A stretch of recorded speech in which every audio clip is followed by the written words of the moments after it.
오늘 말씀은요, 예수님의 실체, 손과 발을 만져보라, 이런 제목으로 함께 은혜를 나누고자 합니다. 여러분 한번 따라해 보시겠습니까? 예수님의 실체, 손과 발을 만져보라. 네, 이 말씀의 주제로 함께 은혜를 나누고자 합니다. 오늘 방금 읽었던 이 말씀의 내용들을 좀 눈여겨보면 한 6가지로 나눌 수 있는 것 같아요. 첫 번째가 부활하신 예수님이 11 제자에게 나타나셔서 평강이 있을지어다 이렇게 말씀을 하십니다. 이 평강이 있을지어다 이 말씀이 여러분들에게도 들려지길 원합니다. 평강이 있을지어다. 아멘. 이 말씀이 들려지길 축복합니다. 두 번째는 이런 말씀을 하셨어요. 제자들이 놀라고 무서워했다. 왜냐하면 유령인 줄 알았기 때문이다. 이렇게 표현하는 모습을 볼 수가 있습니다. 여러분, 예수님이 나타나신 거, 십자가를 지시고 그리고 장사한 지 3일 만에 부활하셔서 제자들에게 딱 나타나셨을 때 그 모든 제자들이 놀랐어요. 왜 놀랐냐 하면 그가 유령인 줄 알고 그래서 귀신인 줄 알고 그렇게 놀랐다고 했습니다. 여러분 놀라야 할까요? 아니면 우리가 기뻐해야 할까요? 우리는 기뻐해야 될 줄로 믿습니다. 예수님은 부활하셨습니다. 그 부활하신 예수님이 우리를 찾아오셨습니다. 그 예수님이 오늘 이 시간도 우리 가운데 찾아오시기를 축복합니다. 그 영접해서 우리가 그 은혜 안에서 살아갈 수 있기를 축복합니다. 세 번째는요, 이런 말씀이 있어요. 예수님이 2가지 질문을 하시는데 이렇게 얘기했어요. 그 유령인 줄 알고 이야기하는 제자들을 향해서 왜 두려워하느냐라고 말씀하셨고, 두 번째는 왜 마음에 의심이 일어나느냐 이렇게 말씀을 하고 있습니다. 왜 두려워합니까? 유령이기 때문에. 혹시 귀신들이 예수님의 형상을 해가지고 나타난 거 아니야? 이런 의심들 속에서 아마도 두려워했을 것입니다. 그리고 또 한 가지는 마음에 의심이 생겼어요. 진짜 이분이 예수님 맞아? 라고 하는 의심들이 일어났죠.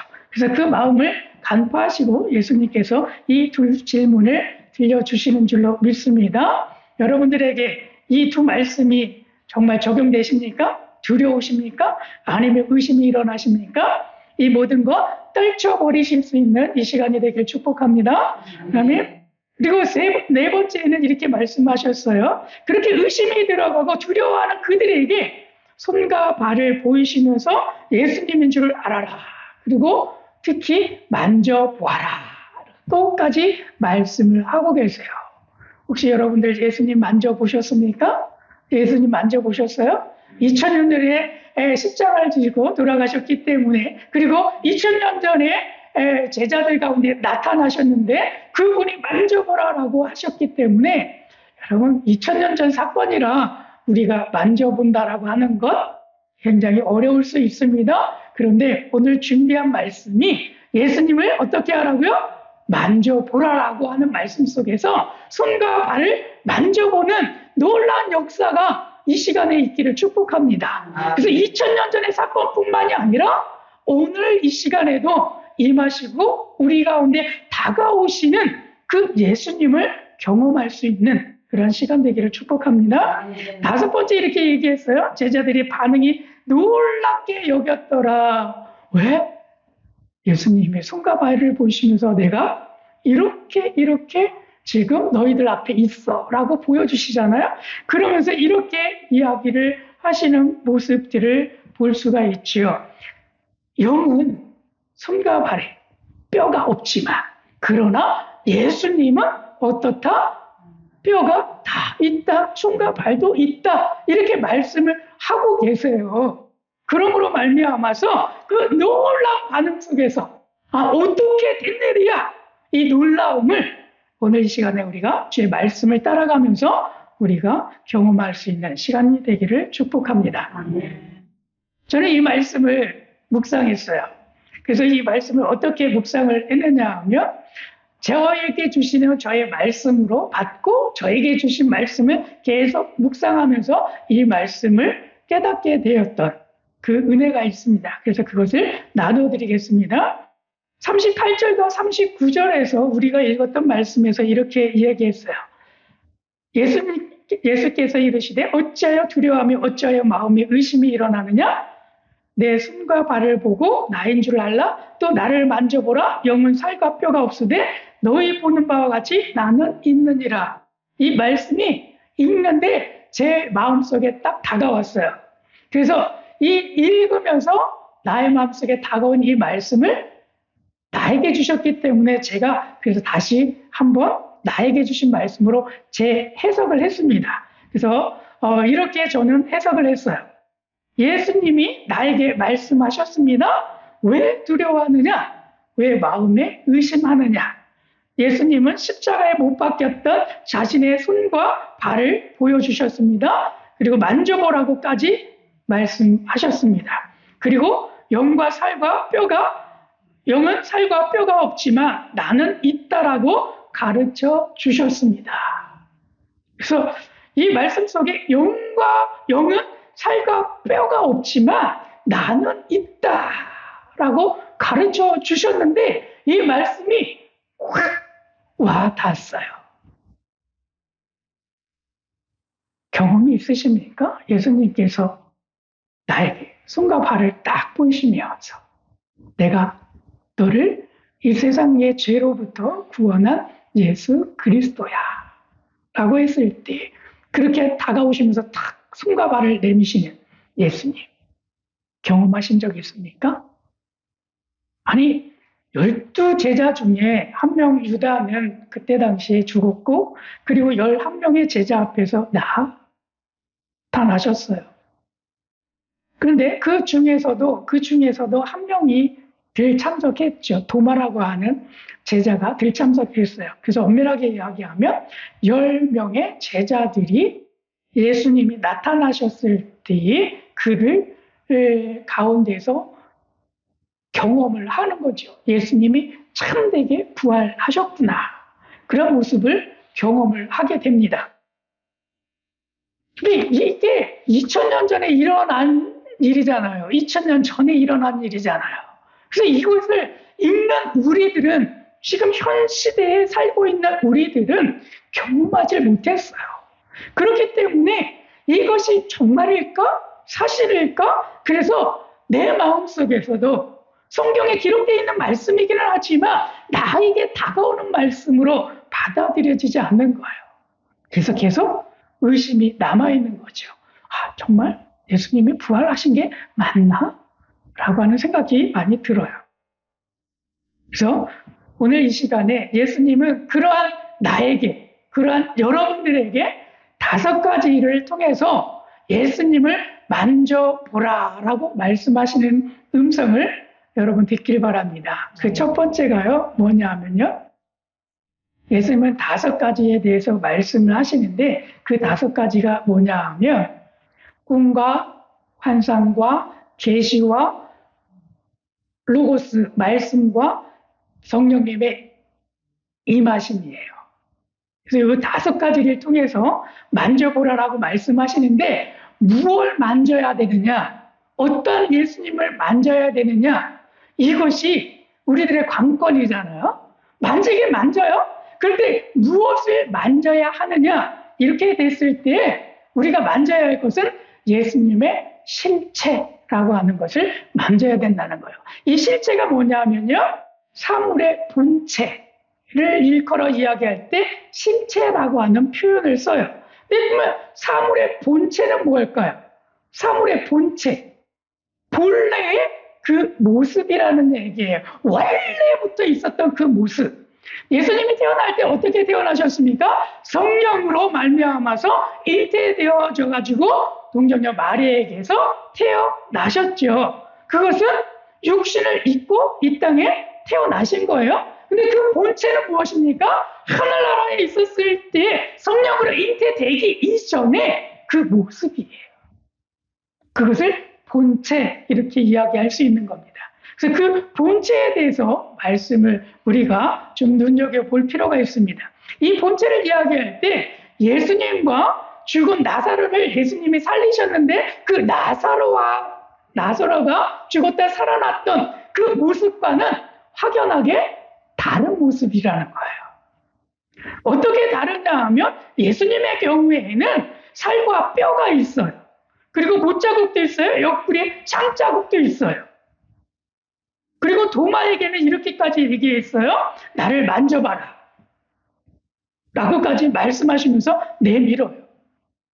그리고 이 예수님은 또한 음식을 구운 생선을 같이도 먹잖아요. 아니, 부활하신 분이 어떻게 먹을 수 있습니까? 근데도 그는 먹어요. 근데 영하고도 좀 다르죠? 영은 어떻습니까?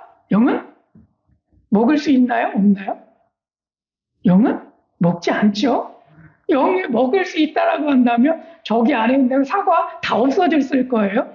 왜 사람들만 먹어야 되는데 영까지도 다 먹으니까 우리가 먹을 게 하나도 없을 것입니다. 영은 먹지 않아요.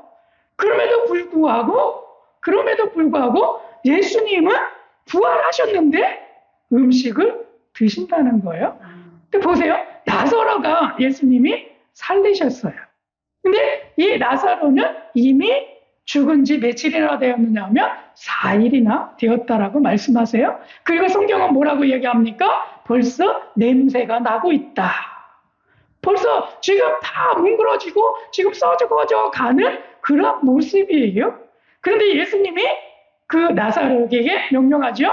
나사로야 나오라 라고 하면서 명령을 했더니 그 나사로가 탁 나왔어요.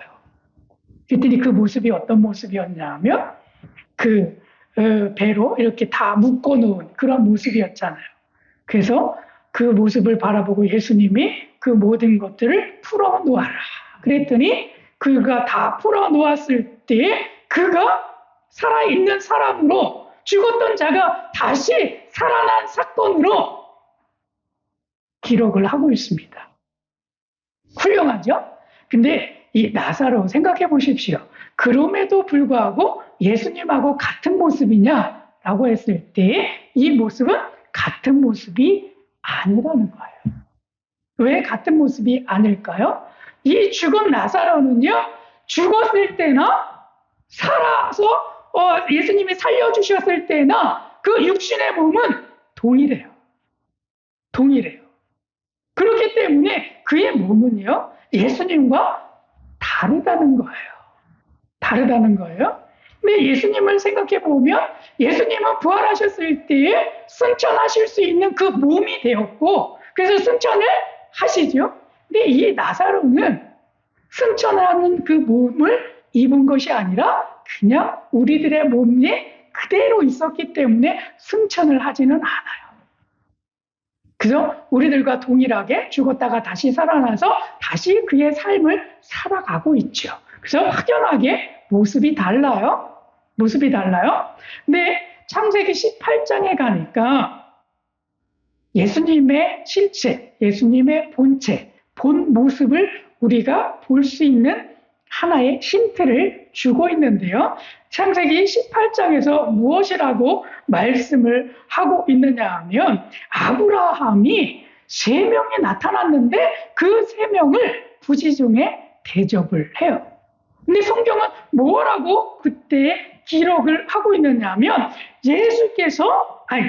여호와께서 마므레에 상수리 나무에 있고 나타나셨다라고 말씀을 하세요. 여호와께서 상수리 나무에 앉아 계시는 거죠. 근데 그것을 여호와라고 표현을 해요. 그러니까 하나님이시죠. 하나님이 사람의 형상으로 나타났어요. 다른 두 천사들과 함께 더불어서 사람의 모습으로 나타났어요. 근데 그에게 대해서 뭐라고 이 아브라함이 이야기하느냐 하면 아브라함이 3분을 제가 지나가다가 보았는데 저로 하여금 그냥 지나가게 하지 마시고 제가 여러분들을 대접하겠습니다. 그러니까 이 대접을 받으시고 그리고 떠나가십시오. 라고 하면서 그에게 가루를 가지고 떡을 만들어서 그리고 또 송아지 1마리를 잡아가지고 그 3분을 대접을 합니다. 그리고 그것을 그 3명이 맛있게 드세요. 그리고 나서 나왔던 말씀이 무엇입니까? 그들이 어디로 간다라고 했냐면 소돔과 고모라로 가고 있는 중이다. 거기에는 악이 너무 많이 있어서 이제는 심판할 거야 라고 말씀을 합니다. 그랬을 때 이 아브라함이 다시 이야기하죠. 거기에 만일에 의인 50명만 있다라고 한다면 그래도 멸하시겠습니까? 아니 40명? 30명? 20명? 10명? 그래도 그 땅에 멸망하시겠습니까? 그렇게 했을 때 그 장면 속에서 이야기에 나왔는데 그것이 창세기 18장에 있는 말씀이에요. 근데 여기서 보십시오. 하나님이 나타나셨어요. 우리의 눈에 볼 수 있는 모습으로. 그럼에도 불구하고 그 하나님은 음식을 드셨어요. 음식을 드셨어요? 그러니까 하나님의 실체가 어떤 모습이에요? 영이기는 하시지만 그럼에도 불구하고 사람의 모습을 가지셨고 그럼에도 불구하고 우리가 음식을 먹는 것처럼 음식을 드셨다는 거예요. 그런 모습이 지금 예수님이 부활하시고 나타나셔서 그의 부활하신 모습임에도 불구하고 예수님은 살과 뼈가 있다라고 말씀하시고 그리고 나도 먹을 수 있다라고 말씀하세요. 이것이 예수님의 본체이시죠. 하나님이 가졌던 그 본체, 하나님과 동등하게 가졌던 그 본체, 그 본체로 다시 부활하신 거예요. 우리 육신의 그런 모습이 아니에요. 나사로와 같은 그런 모습으로 살아난 게 아니에요. 나사로와 같은 그 육신의 모습으로 살아난 게 아니라 하나님의 본체같이 예수님도 그 본체를 입어서 부활하신 모습이라는 거예요. 그것을 우리에게 가르쳐주고 있습니다. 하나님은 또 이렇게 말씀하시죠. 창세기 32장에 보니까 야곱이 분열해서 하나님과 대면하여 씨름했다. 아니, 영하고 어떻게 씨름할 수 있습니까? 우리는 할 수 있어요?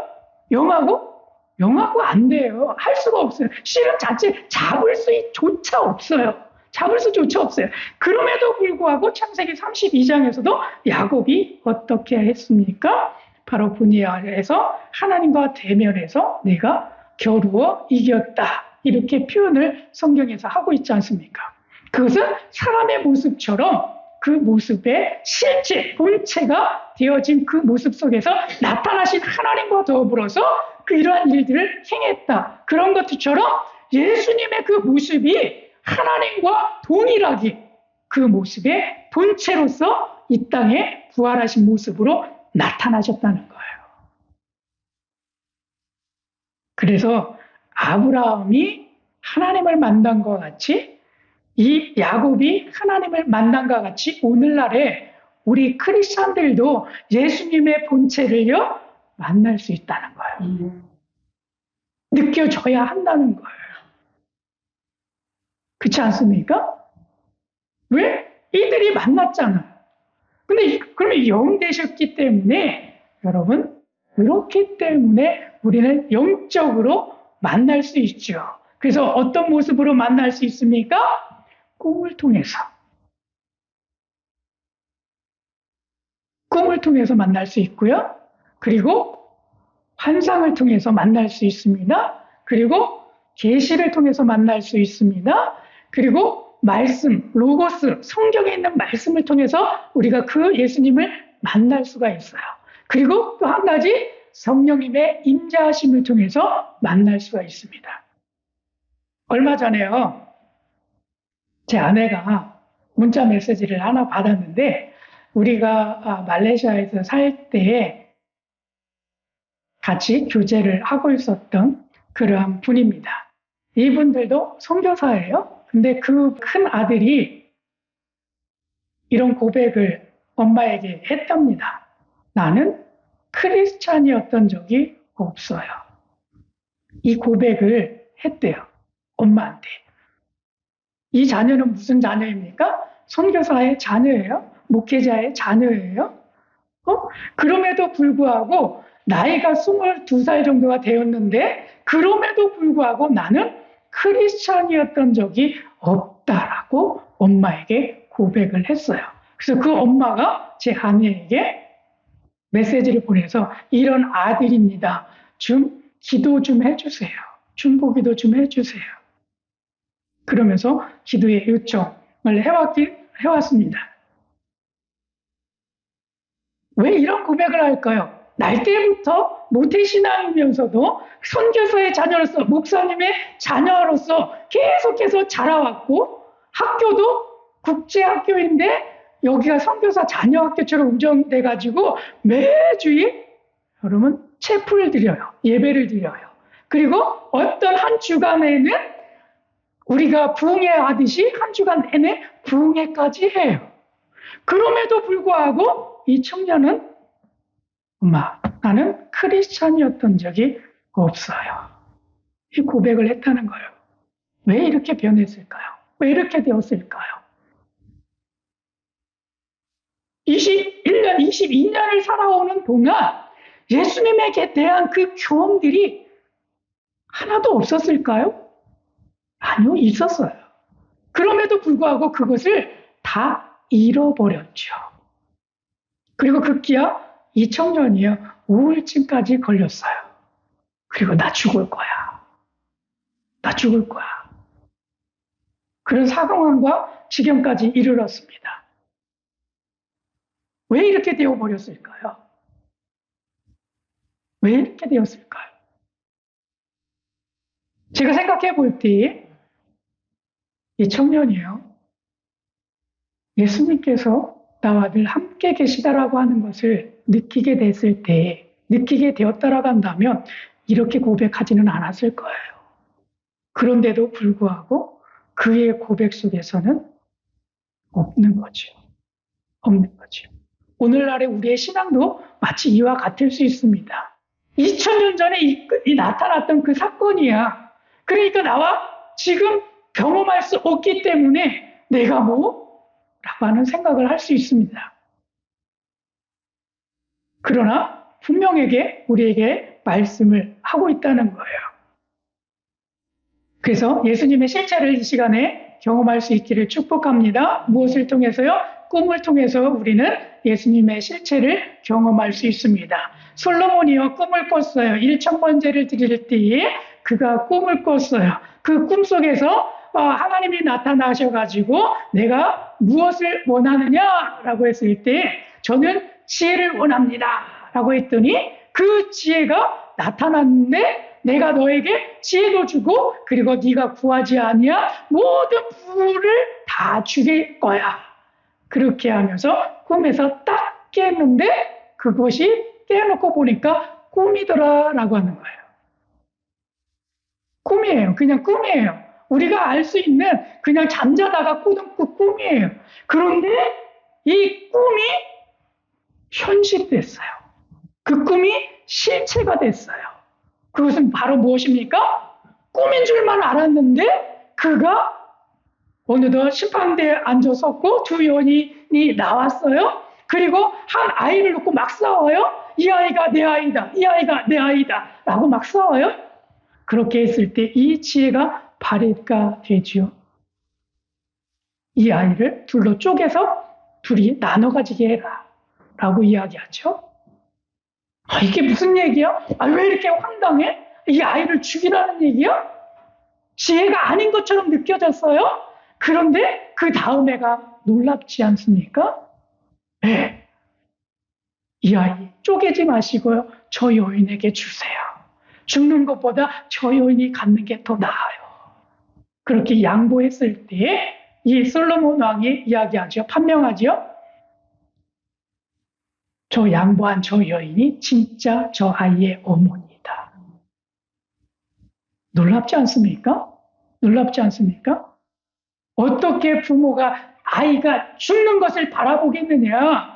그렇기 때문에 죽는 걸 바라보는 저 사람이 가짜이고 죽는 것을 바라보면서 죽지 않도록 하는 저 여인이 진짜 어머니이다. 그렇기 때문에 저 여인에게 저 아이를 주어라. 말씀하죠. 여러분, 지혜를 준다라고 하는 것 꿈이었어요. 우리가 흔히 아는 꿈이었어요. 근데 이것이 실체가 되어지더라. 그래서 이 소문을 듣고 인근 각처에 있는 모든 사람들이 이 놀라운 지혜를 배우고자, 들어보고자 다가왔어요. 그래서 잠언이라고 하는 것이 우리에게 성경으로 주어졌잖아요. 여러분, 실제 만질 수 있습니다. 예수님의 부활하신 그것 만질 수 있습니다. 어디에서 만질 수 있습니까? 꿈에서도 만질 수 있습니다. 꿈을 꾸십시오. 정말 느껴지지 아니한다면 하나님 꿈을 통해서 저희에게 예수님의 실체를 만지게 해주셔서 나의 신앙과 믿음이 나락으로 떨어지지 아니하고 제가 더욱더 믿고 의지하며 그 믿음으로 살 수 있게 도와주세요. 할 수 있습니다. 환상이 두 번째입니다. 이 환상은 사도행전 9장에 나와 있는데 바로 사울을 통해서 사울이 변하여 바울이 되어지는 일을 우리가 9장에서 경험을 하게 되는데요. 호련히 하늘로부터 빛이 샥 임하잖아요. 그래서 사울이 그 빛을 보고 눈이 멀어요. 그리고 나서 사람들이 이끌려가지고 다른 집으로 가요. 근데 그때 고백이 뭐였느냐 하면 아나니아를 주께서 환상 중에 불러요. 그리고 사울이 아나니아라고 하는 사람이 들어와서 자기에게 안서야 다시 보게 하는 것을 보았느니라. 누가 보았습니까? 아나니아가 본 게 아니에요. 아나니아도 예수님의 환상을 봐서 아나니아야 저기에 있는 사울을 가서 만나라. 그 사울이 네가 와가지고 지금 안수해가지고 그의 눈에 보여지게 하는 것을 저가 지금 환상으로 보고 있어. 그러니까 네가 거기 가서 그렇게 안수해 줘. 이렇게 하시는 말씀이잖아요. 그러니까 사울도 환상을 보고 있어요. 그리고 아나니아도 환상을 보고 있습니다. 그 환상 속에서 누구를 보고 있습니까? 예수 그리스도를 보고 있어요. 환상을 통해서. 그렇기 때문에 여러분, 나도 환상을 통해서 예수 그리스도를 2000년 전에 돌아가신 예수 그리스도를 내가 지금 현실에서도 환상을 통해서 만날 수 있다는 거예요. 이 축복이 있기를 축복합니다. 네. 그 다음에 세 번째 계시입니다. 계시도 말씀이 동일합니다. 바울은 전한 복음이 사람의 뜻을 따라 된 것이 아니라 이는 내가 사람에게서 받은 것도 아니요 배운 것도 아니요 오직 예수 그리스도의 계시로 말미암은 것이다. 사도 바울이 갈라디아서 1장 11절부터 12절에 있는 말씀 속에서 그렇게 고백을 한 거예요. 그러니까 내가 전하는 이 복음이 예수님께서 나에게 계시로 가르쳐 주셔서 전한 복음이야. 그렇기 때문에 너희들도 계시를 통해서 그 말씀을 받게 될 때에 누구를 만난다? 예수 그리스도를 만날 수 있어.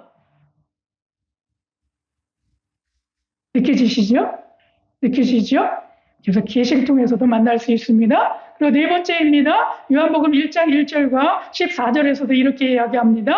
이 말씀은 곧 하나님이시라 라고 말씀하시면서 말씀이 육신이 되어 우리 가운데 거하시네. 이렇게 말씀하시죠. 이 말씀을 로고스라고 하는 헬라어로 되어 있는데 말씀이 육신이 되었다라고 말씀합니다.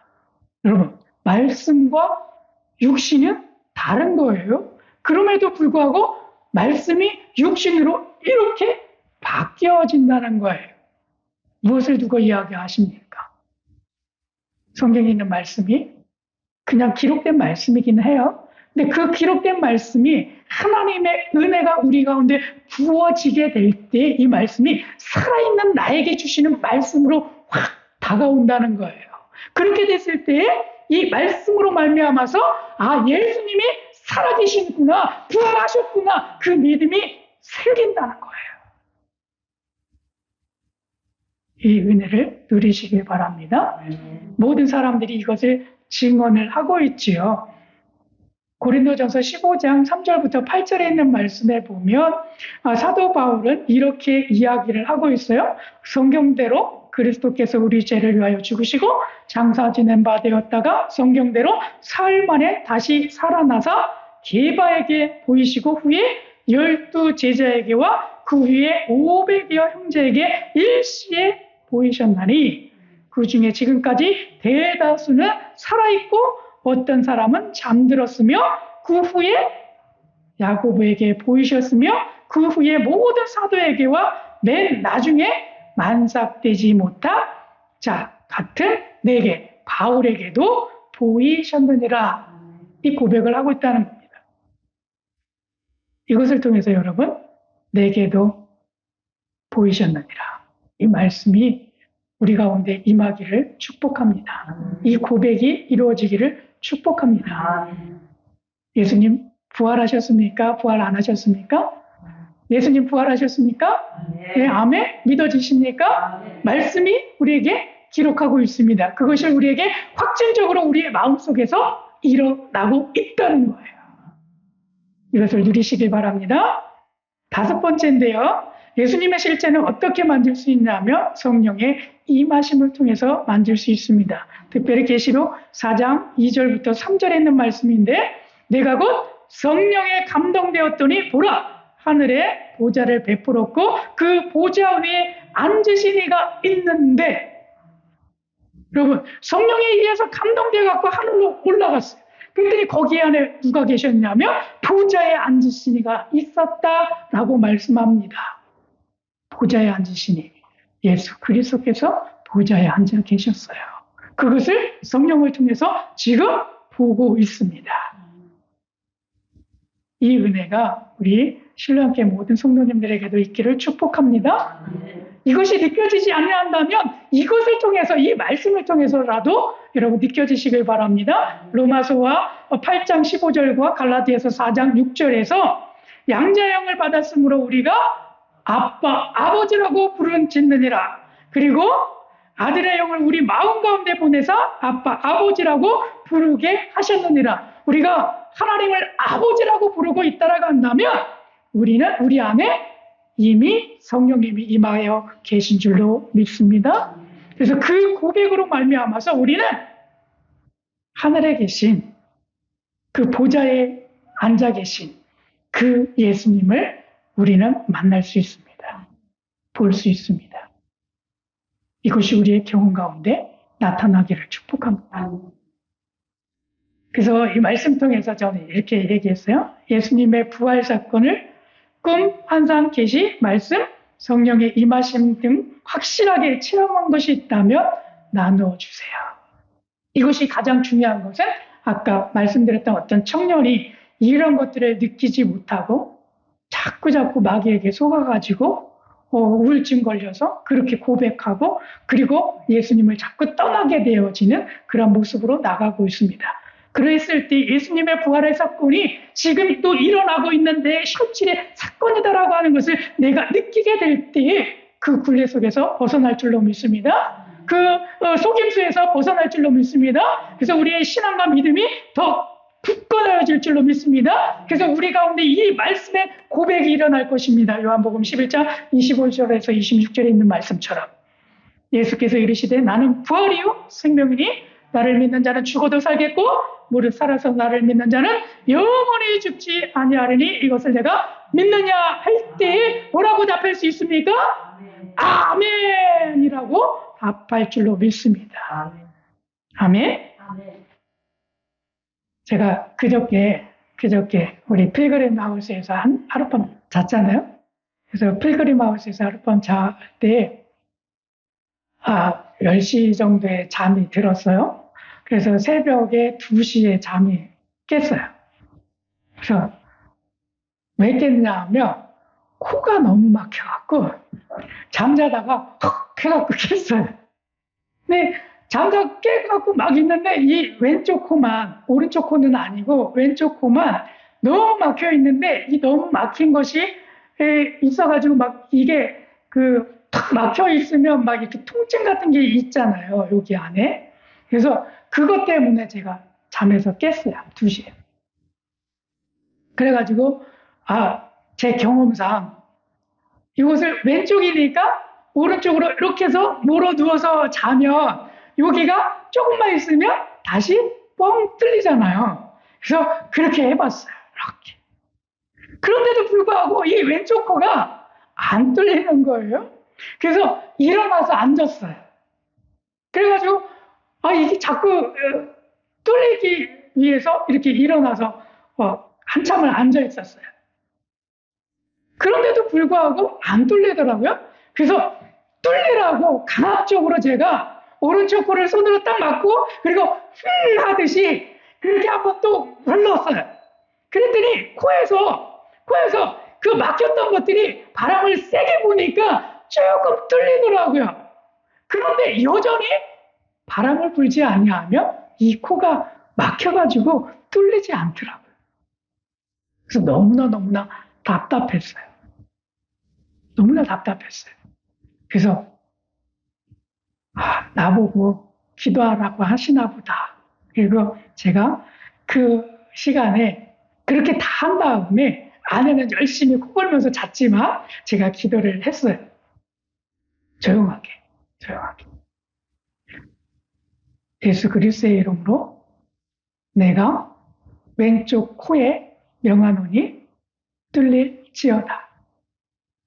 예수 그리스도의 이름으로 왼쪽 코 막힌 코에게 명하노니 뚫릴지어다. 계속 뚫릴 때까지 기도를 했어요.